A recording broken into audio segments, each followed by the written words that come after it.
Night study అయిపోయింది. మేము నలుగురం రామ్, సంకేత్ శర్మ, నవీన్, గణేష్ కలిసి బాత్రూం వైపు నడిచాం. మామూలుగా ఈ సమయానికి ఎవరూ బాత్రూం వైపు రారు. కాని మేము దగ్గర్లో బెస్ట్ ఫ్రెండ్స్ కాబట్టి కలిసే వెళ్లాలని నిర్ణయించుకున్నాం.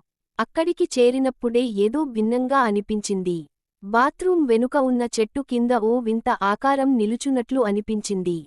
అది మనిషిలా ఉంది, కాని కదలడం లేదు. సంకేత్ వెంటనే టార్చ్ వేశాడు. మేమంతా అతని వెంట చూసాము. కాని అక్కడ ఎవ్వరి ఉనికి లేదు, శూన్యం. హాయ్, ఇదేం లుక్ లాంటిది అని నవీన్ నవ్వాడు. కాని అందరి ముఖాల్లో ఒత్తిడే స్పష్టంగా కనిపించింది. మేము అలానే స్నానం చేయడం ప్రారంభించాం.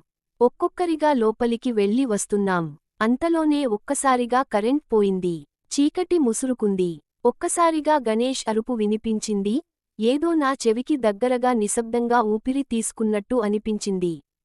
సంకేత్ వెంటనే సెల్ ఫోన్ లైట్ ఆన్ చేశాడు. గణేష్ బట్టలతోనే బయటికి దూకి వచ్చాడు. ముఖం తెల్లబడిపోయి, చేతులు కొరికేసుకున్నట్టు ఉన్నాయి. ఇదేదో మనల్ని చూస్తోందిరా అన్నాడు. మా నాలుగుగురికి అప్పట్నుంచి శుభ్రంగా నిద్ర పట్టడం మానిపోయింది.